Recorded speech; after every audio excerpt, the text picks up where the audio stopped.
C'est une première pour nous. Nous sommes à la Salle de l'Étoile à Château-Renard. Et c'est une belle exposition que nous allons vous présenter, Un amour de Piaf, une exposition absolument exceptionnelle que je vous invite à venir visiter du 8 au 31 juillet. Et c'est avec Tanguy Deren, l'initiateur de cette fabuleuse magie autour d'Édith. C'est trop gentil. Bonjour Tanguy. Bonjour. Ben non, c'est pas trop gentil parce que c'est un petit peu fou. Oui, c'est fou. Ouais, c'est vrai que c'est. En fait, c'est horrible parce que je m'aperçois que oui, c'est complètement. Oui, c'est fou. Parce qu'en fait, c'est une exposition qui est un spectacle. Et un spectacle est une exposition. Et donc, ça n'existe pas. Voilà. Donc, c'est ça qui est intéressant. L'idée, c'était de faire rencontrer le public et Piaf à nouveau. Plus de 40 ans après sa mort, parce que plus de 50 ans après sa mort, à travers tous les objets qui l'ont accompagné tout au long de sa vie.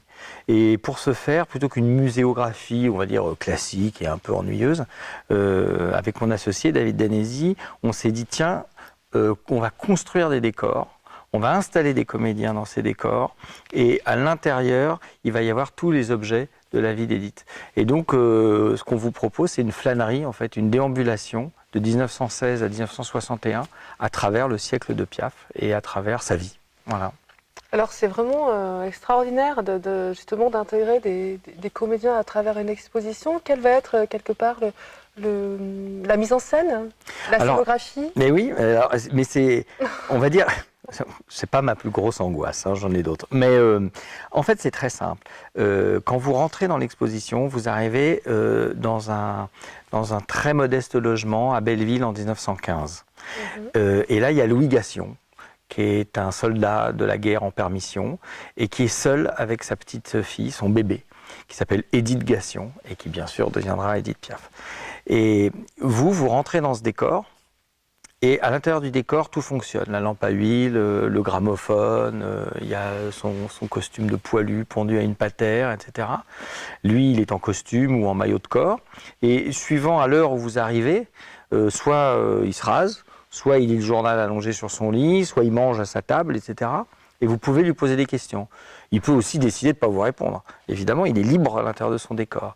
Mais pendant ce temps-là, il peut vous inviter à fouiller son décor, entre guillemets. Donc vous ouvrez des tiroirs et vous avez des lettres de la maman d'Édith que vous pouvez lire. Vous pouvez regarder à travers la vitrine les pipes, les têtes de pipe du papa d'Édith, ou la petite poupée qu'il lui a offert à Lisieux, etc. Donc ce que vous êtes en train de raconter, si je comprends bien, c'est qu'on va être vraiment, le public va être imprégné dans la vie quotidienne d'Édith.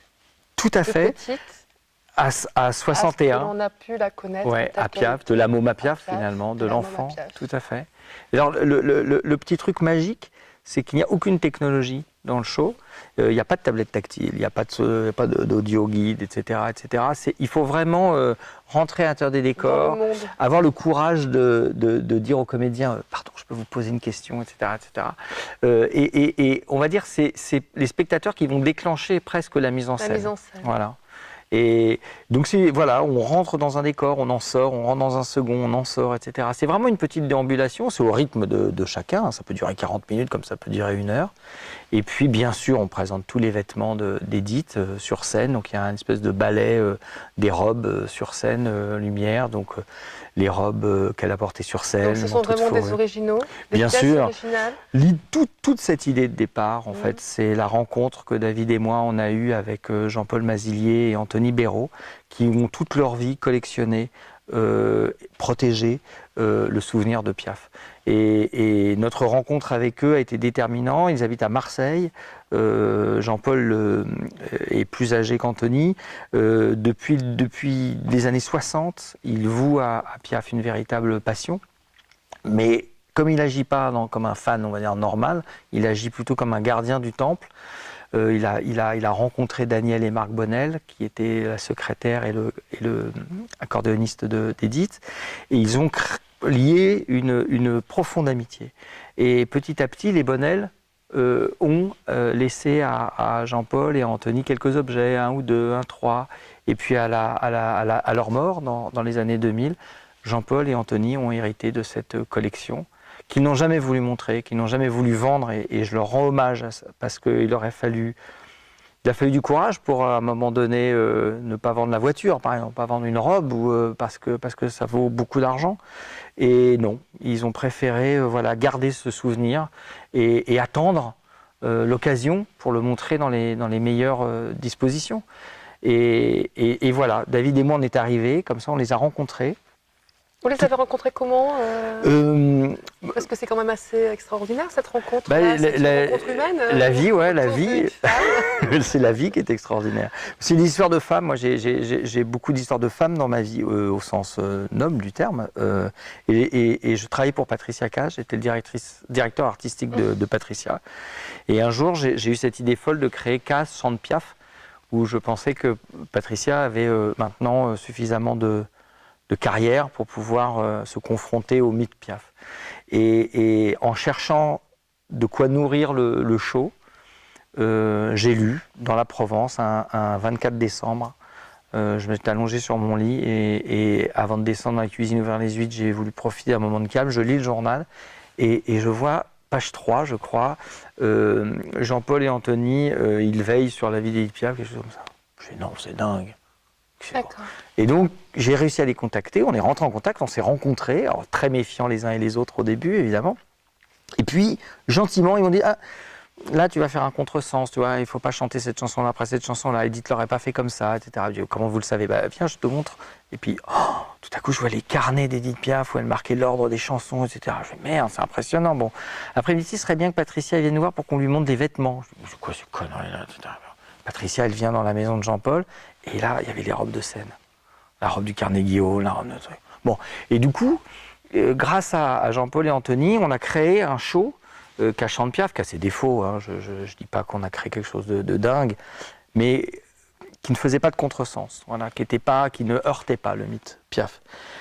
Et puis évidemment, quand on aime les artistes, quand on fait ce métier, etc., on est pris par la passion.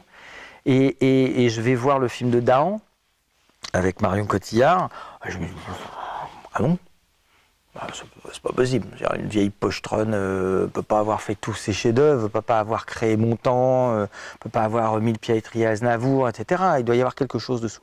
Et donc, je reviens vers Jean-Paul et Anthony en disant, je suis vachement choqué, parce qu'il y a votre vision d'Édith et la vision de Dahan, et il m'explique voilà, d'où vient la doxa sur une Édith Piaf héroïnomane, alcoolique, gâteuse, etc. C'est faux, archi faux.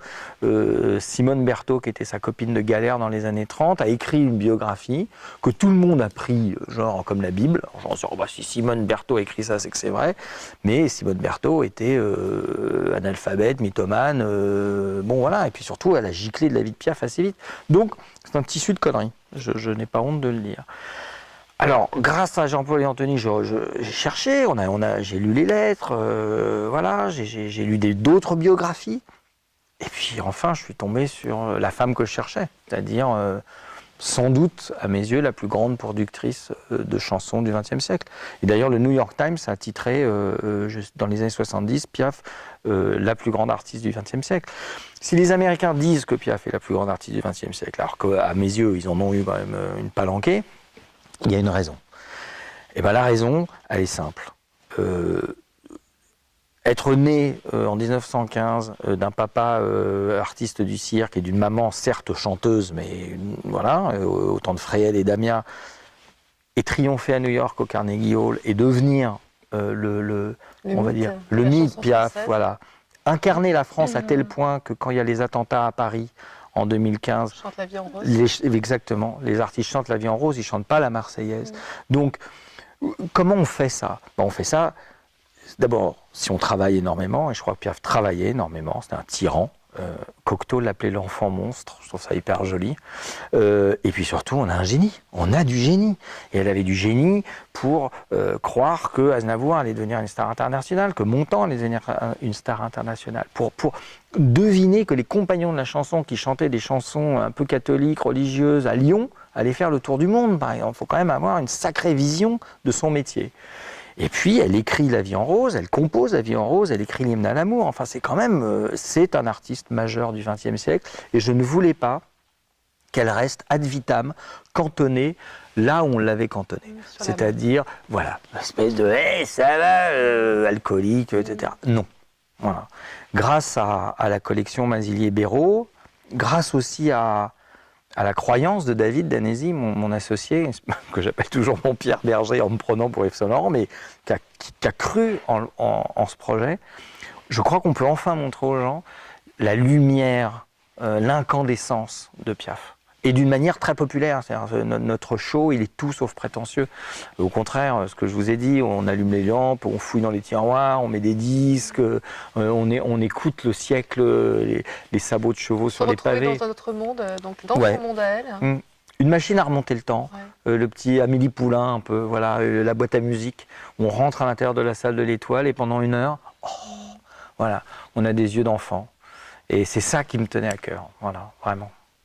Merci beaucoup Tanguy, on va rester avec ce yeux dans le monde d'enfant, ça fait du bien. C'est très gentil. Merci à vous, merci. De nous aider. Merci. Bonne journée. Merci.